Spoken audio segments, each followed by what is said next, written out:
Assalamualaikum warahmatullahi wabarakatuh. Perkenalkan, nama saya Jumasari. Saya dari kelas 11 IPS. Di sini saya akan menerangkan sumber daya alam yang dalam mata pelajaran geografi. Pengertian sumber daya alam adalah semua kekayaan berupa benda mati maupun benda hidup yang berada di bumi dan dapat digunakan untuk memenuhi kebutuhan hidup manusia. Kedua, pengelompokan sumber daya alam.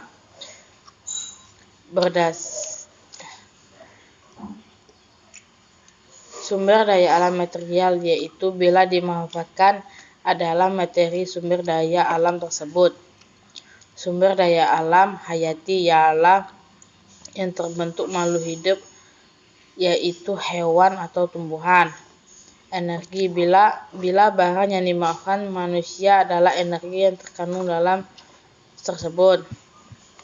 Sumber daya alam ruang adalah ruang atau tempat yang diperlukan manusia dalam kehidupannya. Sumber daya alam waktu adalah sebagai sumber daya alam. Waktu tidak berdiri sendiri, melainkan terikat dengan pemanfaat sumber daya alam lainnya. Sumber daya alam berdasarkan bentuknya. Sumber daya alam yang dapat diperbaharui. Disebut demikian karena alam mampu mengadakan pembentukan baru dalam waktu relatif cepat secara reproduksi atau siklus. Sumber daya alam yang tidak dapat diperbaharui dalam jumlah relatif statis karena tidak ada penambahan atau pembentukan yang lama. Yang ketiga, jenis-jenis dan persebarannya. Pertama, sumber daya alam hayati terdiri dari sumber daya hewani dan nabati. Sumber daya sedimen tersebut di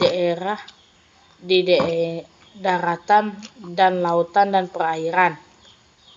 Sumber daya alam nabati. Indonesia adalah negara yang kaya akan sumber daya alamnya.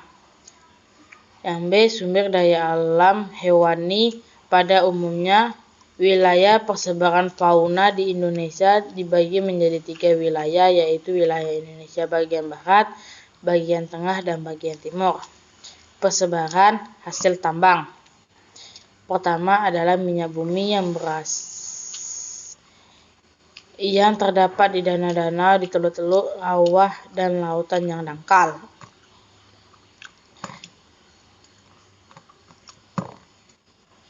Yang B, gas alam, merupakan campuran beberapa hidrokarbon dengan kadar karbon kecil yang digunakan sebagai bahan bakar.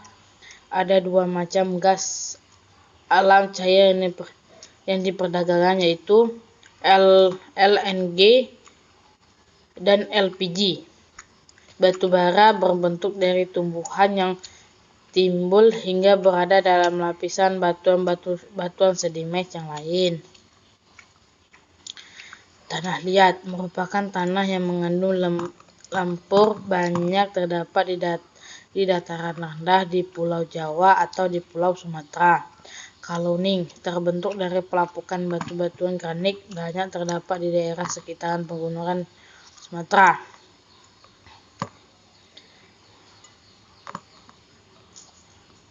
Saya ucapkan terima kasih. Wassalamualaikum warahmatullahi wabarakatuh.